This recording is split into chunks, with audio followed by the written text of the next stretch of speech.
and welcome to this week's edition of WCS Sports Connection. I'm your co-host, Jimmy Qualls, and with me as always, our resident football expert, Tate Mathews. Tate, before we get into football, AAA volleyball finished up last week. Volleyball State Championship came down to a all WCS final, Battle of the Woods, round 5, and it was a good one. Yes, it was. That's hard to believe, isn't it? Part 5, state championship game. Pretty neat. And 5 sets, right? So they took them right down to the end. I was following you on Twitter. It looked like this might be the time that Ravenwood was able to do it. But Brentwood, 13th state championship, 5th straight. That's hard to believe. It's remarkable. But I want to talk, before I talk about the remarkable job and career of Barbara Campbell, Abby West, the new Ravenwood Lady Raptors volleyball coach. What a remarkable job she has done with this team. Right. Watch them throughout the year. You watch them get into this match. Obviously, on paper and look at the eye test, you're thinking to yourself, there is no possible way. I mean, that's not a, I'm not degrading the team. I'm just saying you look at them. You got Right. Logan Eggleston on one side. Obviously, you take her off the court, maybe it looks a little bit more even. But the job that Abby West has done with the Ravenwood Lady Raptors, get state runner-up, AAA, take Brentwood, David and Goliath story, take them to 5 games. Brentwood High School wins the first game at 25-11. Ravenwood comes back and wins 2 straight, 28-30, 22-25 to take a 2-1 lead. The 4th game goes back and forth all the way. Brentwood pulls it out 25-20, and then they just kind of stretch their legs in that 5th deciding set that goes to 15 and won 15-1. Logan Eggleston, 95 attacks. Do you know what an attack is, or do we need to explain it to you? I have an idea, but no, I would not. That's any time she's hammering the ball. That's right, yeah. And she hammered it 95 times, 47 of those were kills. And that's when they don't return it, right? That's An ace. That's an ace. Some of those put dents in the wood. That's right. And that thing's coming fast. I've seen it before. They clock Serena Williams, the Williams sisters serves. I'd like for somebody to put a clock on how fast that's coming, because I'd probably get out of the way of It's it. amazing. I saw her, there was about a stretch of 3 straight that they had to set her. Even when she was in the back line, obviously you can't go the attack line. When they set her and she takes off from the attack line, it's almost unfair. Pretty scary. It's pretty scary. Safe to say she's the best player in the country? I hate to use that. But Absolutely. If she's not, I want to see that, Yes. that young lady. Here's the thing about it. There's not a senior on that team. They had one, Garrett Joyner, out, season-ending injury, going to Purdue. Right. She's also 6 foot, 6'1". She didn't even get a chance to get on the floor this year. Everybody that's on the floor and everybody that played, returning. Eggleston is a junior, will be a senior next year. She is a Texas commit. Her younger sister is a freshman, will be a sophomore that played predominantly the whole match as well. Had quite a few kills herself. Yeah. The setter going to Furman commit. I mean, it's just reload, and it's pretty special to watch. If you never had an opportunity, if you don't even understand volleyball, just go watch this young lady play. Without a doubt. And then, you mentioned Ravenwood. We talked about it last week. I forget they had 6 losses overall, so no surprise they're there. 7 losses, and we know this was the 5th time 4 of them were them. So that's pretty neat, man. And not only in the same conference and the same school system, but the same town. And to think that it just used to be Brentwood, and now here we are. You split them, and they're still the 2 best programs in the state. You got Paige Hine in that group that obviously, if they were on the AA level, probably could have run the table, but they got bumped up to AAA. So we have not only we got the best district period in the state of Tennessee that probably 3 teams could get out, maybe even more. Right. I'm sure there's some other teams that would argue that if they weren't in this district, they could make things happen. But we talked about everybody. Now let's talk about Coach Barbara Campbell. How many state championships has she won in her career? 13. 13 total state championships. Mr. Producer will have to double check us on the total amount of career wins, but it is a whole lot. Oh, yeah. To very little. Very little. That's right, yeah. And I think you mentioned, and I think you're correct on that, 2nd in all time in the country, not in the state, not in WCS Sports Conference, but nationwide. Nationwide. It's a lot of wins. And Impressive. it doesn't look like she's. We talk about it every year. She doesn't look like she has any plans of getting out. So she told me after the game, she was like, "Man, I don't know if I can handle this anymore." I was like, "Right." She's gonna go home, get a little vacation. Everybody's coming back. You know what? You know what's hard to let go? You know what's not hard to let go? Losing. But you know what's harder to let go? Winning. When you win, baby, That's you right. can't let it go. So anyway, All right, football. Let's get to it. Week 9 in the books. This first matchup that we're going to talk about was extremely interesting. You know, a lot of people are looking at this. I'm telling you, it was a win-win for both teams. Now, a lot of people call this a trap game, especially if you're the big guy. If you're the Big 6 team going down to 3 team, why would you play that? You're playing a smaller team. You're supposed to win it. If you happen to get beat, you're going to throw your season in the toilet. Or you're going to lose your locker room. You're going to lose all the bad things that happen. But I'm telling you right now, you play a small team as good as Fairview. I think it's a good test for both groups, specifically on the Fairview side. Now, Fairview played Ravenwood, hosted Ravenwood, first time in WCS Sports Conference history.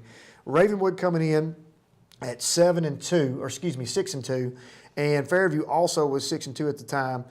Ravenwood won 42-27, but let's hold that for just a second because that score is a little bit misleading. This game was back and forth, 27-35 with very little time left. I think Ravenwood scored at the very end to kind of ice this thing up, but this game was very close. Oh, without a doubt, and I think if you're Fairview, we knew they were going to come out and compete, right? And I know they wanted to get the win, but you got to be happy with it. But the thing that I thought was the most impressive was Darius James was 154 rushing yards, 2 touchdowns. That's against a 6A football team. All right, now that we'll find out this Friday night. If they win, they're going to win the region more than likely, depending on what happens with Centennial and Brentwood. But they're going to be in a 3-way tie for first place in quite possibly the toughest district in the state in 6A football. So if you wondered, can they really run the ball like they've been doing, or are they running against some not so good teams? They just showed it right there. That's a really good 6A defense, 154 yards, 2 touchdowns, and they were in this thing. And so, again, I know he wanted to get the win. I know they wanted to get the win, but you got to be really happy with this. He could look in that locker room and say, boys, we're not going to see anybody in the playoffs that's any better than what we just played tonight. And we were there all the way till the end. So that's big. And then for Ravenwood, again, 42 points. So they just keep finding ways to score. Sure do. Garcia, the quarterback, he's a sophomore. He had 275 passing yards, 2 touchdowns. Hey, they could have tightened up, right? They could have kind of gotten a shell and gotten conservative. They didn't. 42 points, got the big win. So you're right. I think it was a win-win for both teams. Another big night for Nick Stallcup as well. 101 yards rushing, 85 catching. This kid, man, he just finds ways to get it done himself. 186 total all-purpose yards. Now, and you know what? I think that says a lot about the success of the team. We've talked about it all year long. We've given a lot of credit to Coach Daniels and his staff, and well-deserved. And they're probably a big part of that. But that right there, I think, is the biggest part of this. Nick's the senior. Brian's the sophomore. Sometimes they were both 2 of their better players. It didn't make sense to have one of them sitting over there on the sideline, right? And so what Stallcup's done, I think, is kind of kind of their season in if you want one example. Consummate teammate. Yeah, consummate teammate, and he's moved and he's still playing quarterback too. But he's finding other ways to contribute. Here he is in the receiving the ball, Does it not running show the maturity? ball, throwing the ball. Maturity of saying, hey, I need to be in more this than anything, position. leadership, man. Right, I mean, right. that's leadership. I need to be in this position. Now, I would love to be in the glamorous one. That's I want right. to be quarterback, but you know what? My team needs to be here tonight. That's right. And he has taken on this role. Coach Daniels. Let's get our best 11 on the field.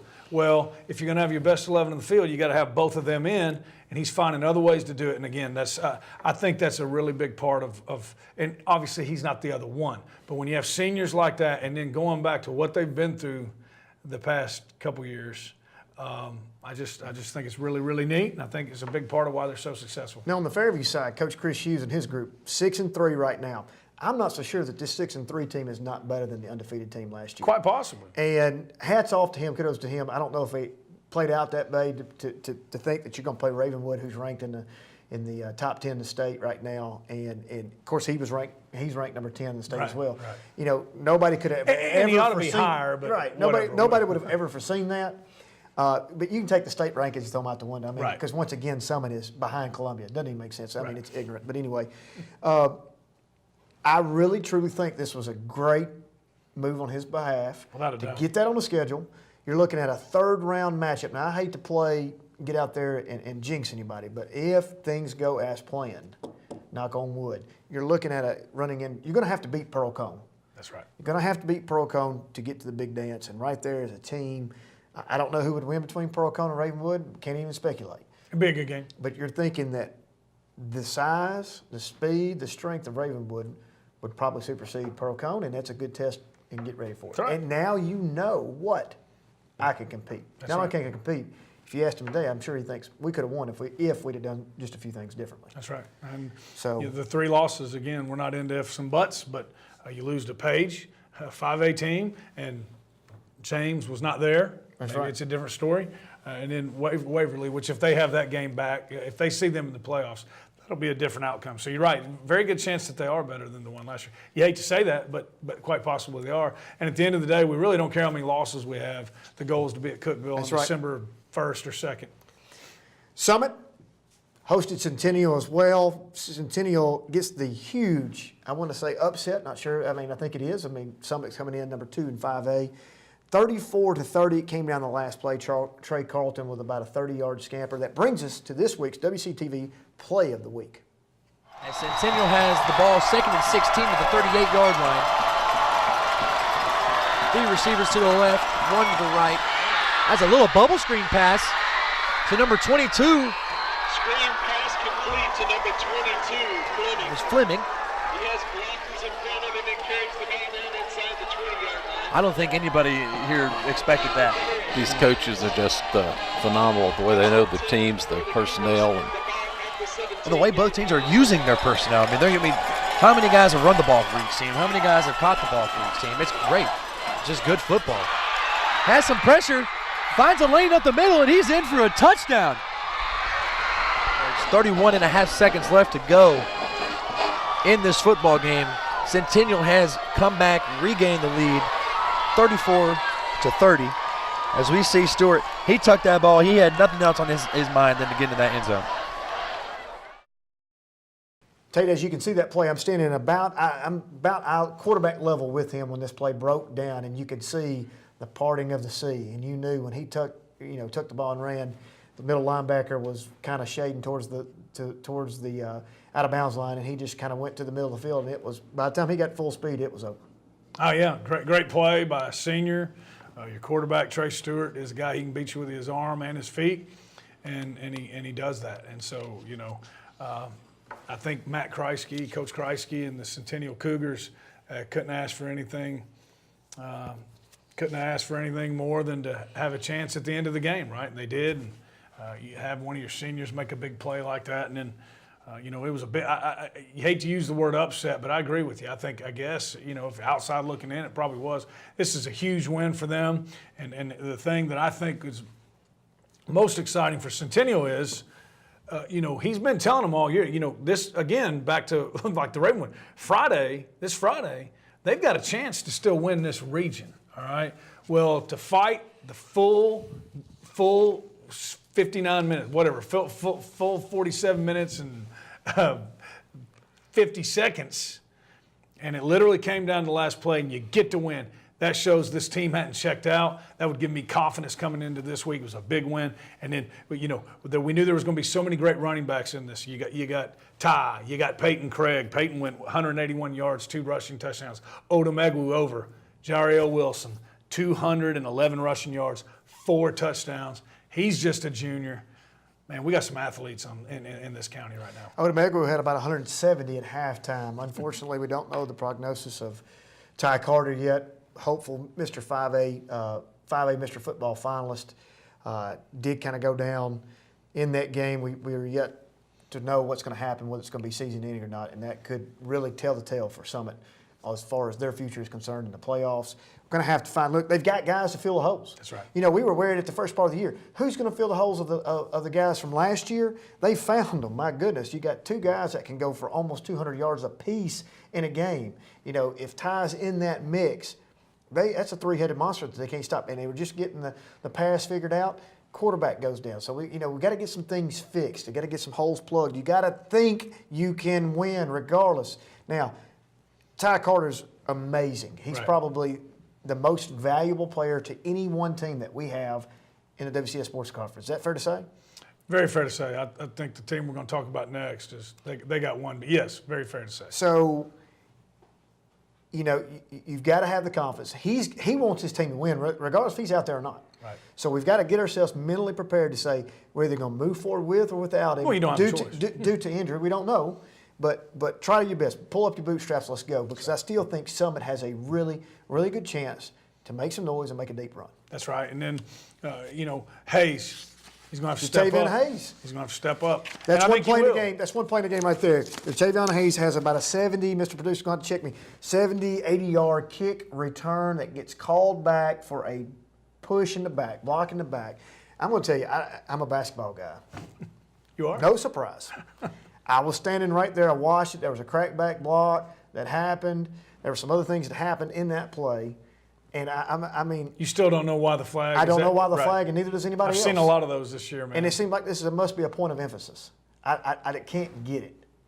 But Frustrating. that's a difference in the game. One difference in the game. You can't hang the loss on that. But there's No. a lot of things that went differently. Well, here's the deal. That would have been his third. Did he take it to the house? He took it to the house. All right, that would have been his third of the year. and the other two were he had 99 everybody yards. he had everybody on skates. That's It looked right. like all of a sudden it was the Predators out there. So what does that mean? He's got big play capability. If we have to put him in there for Ty, he's going to have to step up. I think he will. Well, Ty Carter has 1,225 yards on the year on 141 touches, 14 touchdowns. This guy hasn't played very many second halves. Right. He only had 4 carries that night, and he's still sitting at 1,225. That's right. At some point in time, the media has to look at the overall body of work. This kid has to be a Mr. Football for 5A. You finalist. would think so. You would think so. I'm a little biased, but it's one of those things that's got to The step up numbers to the speak plate. for themselves. It does. It does. All right, Brentwood. Brentwood's going to keep being Brentwood. 8-1, rolls Marshall County big time, 49-7. Popcorn City. Nobody saw this coming. Everybody was talking about, they're going to pull the upset. Carson Shacklet had something to say about that. 253 yards, 3 touchdowns. He's the guy. They've got so many 6A players Mr. on that Football team, finalist. without a doubt. And I hope he doesn't get punished. I don't know if that's the right word, but I hope he doesn't get overlooked because of how good this team is and how many players are on this team.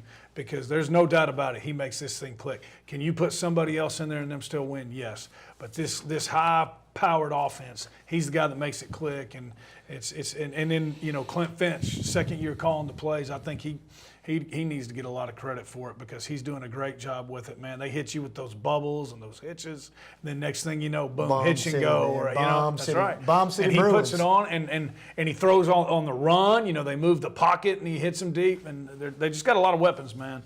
And they've got so many wide receivers that are contributing. They literally can throw it to 5 guys and 5 guys make the play. And we already knew about Bouillon, and Bishop keeps getting better. Got a lot of good players. The other thing is Marshall County can play offense. That defense, I did not go to that game. That defense must have got after him. C.J. Grissom, He's a dude. the Bomb City Bruins. I like that. Caden Dreyer, T-shirt. don't forget about that. Little Wildcat if you need to, little Tebow action. KP action. We're going to slide him out in the slot. We're going to put him out here in the tight end. That guy can do pretty much anything. You're on the goal line stance, you put him in Wildcat.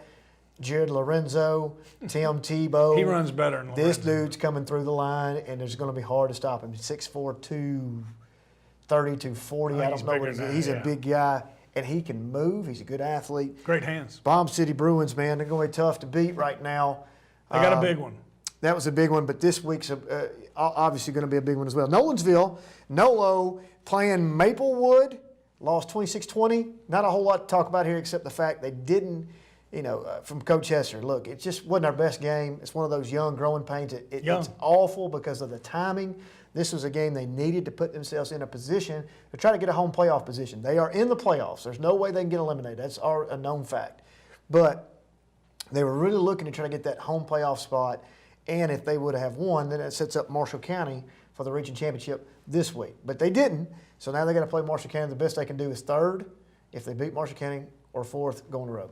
Yeah, and had a chance. So I guess that's really the positive you can take away from it. But they had a chance, and they just couldn't do it again. They're young, not an excuse, but it is what it is. And Colton Dooley went for 125 yards, 2 touchdowns. That's the 3rd or 4th game in a row. They have found a running game. Okay, so 875 yards total for the year for him. there you go. And and it's not like he's been He's playing. 125 away from 1,000. That'd be awesome. And I think you'll get it. The only thing you can hope, I was kind of hoping this, Coach Hester and I talked about this, You don't wish anything bad on anybody, but I was hoping Brentwood would physically beat up on Marshall County. I think they did that. So who knows? Maybe they're licking their wounds a They little may bit. have beat up on the JV by halftime because that thing was over 35-7 at half. That's right. Listen, that stunned everybody. We want to play big boy ball. We Yeah. want to talk big things. I mean, I get it. I'm from the rural areas. Those guys, when they get those records, they like to pound that chest, but then they come up here and play big boy ball. It's just a little bit of a different story. I think that is a true sign of how good this team is. No doubt. We don't know really yet how good they are. I think the Ravenwood loss to them, you poked the bear, you woke the sleeping giant. That's and, right. And the Bomb City Bruins are for real in 6A. So you like that, don't you? I do like that. Paige, Shelbyville, this is a tough loss for Paige. I'm not sure this is one of those games where they just, Shelbyville is kind of one of those teams that kind of have woken up too. They're hard to figure out. It's Summit escaped could have been a bullet there on that game, beat them, but maybe they figured out something in that game of how to overcome adversity. They end up winning 30-21. Yeah, well, you knew it was going to kind of be like the Summit when Summit played them. It was going to be Page's rushing attack against Shelbyville's passing attack. I think Page's secondary is a little bit different than it was at the beginning of the year.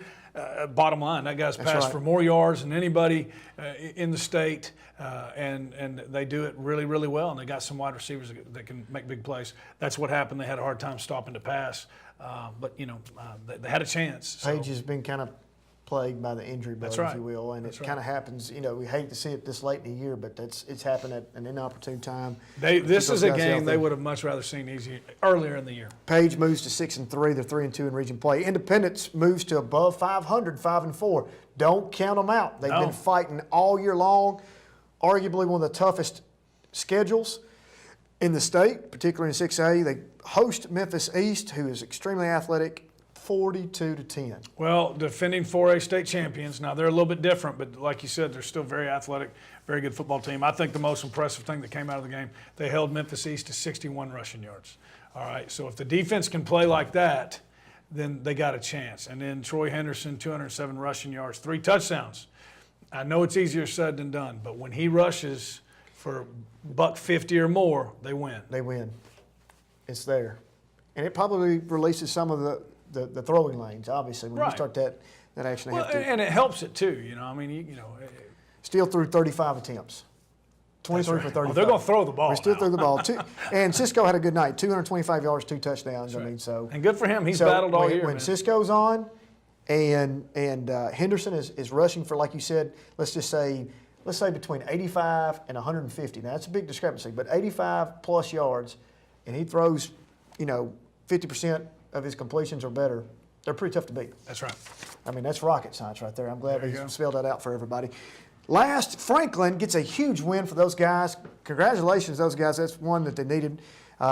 Moves them to 2-7. Moves the record to 2-7. They beat Spring Hill 38-21. Big win. Remember, Spring Hill beat Summit.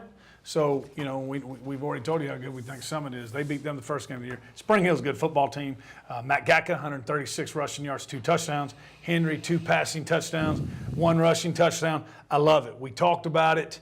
Again, they have played maybe the toughest schedule in the state, and those kids are still playing hard for Coach Webb.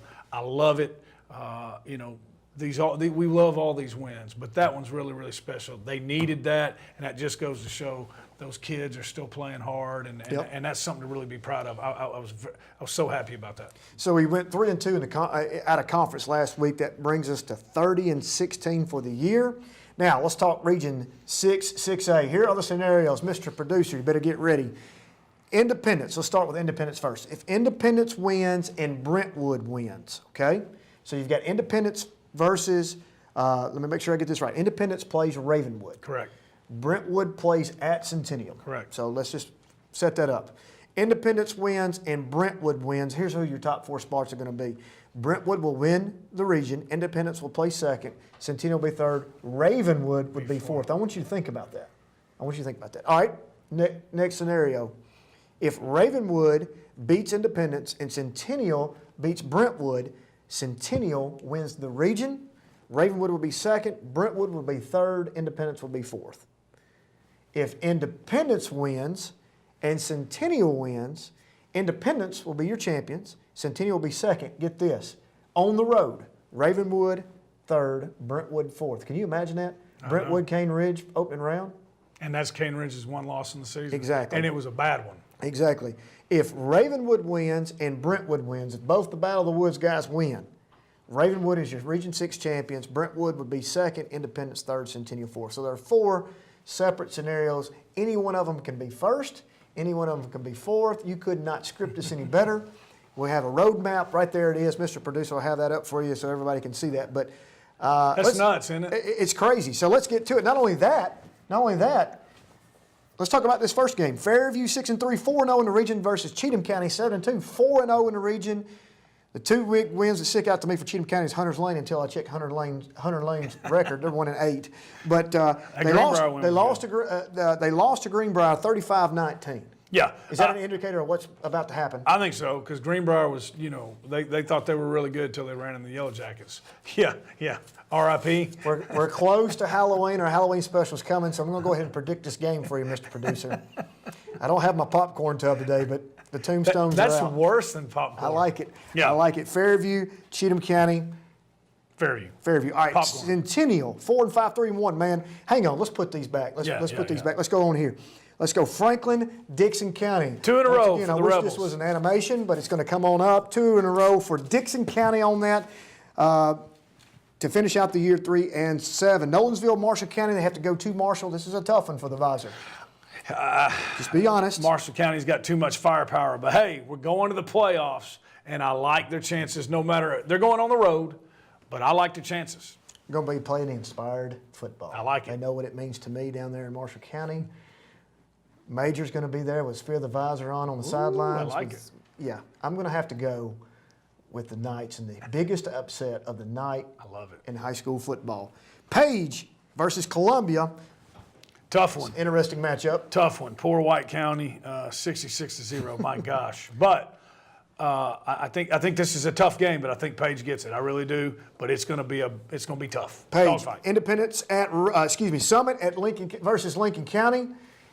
Injuries or not. Boat race. Popcorn, Tombstone City, right there.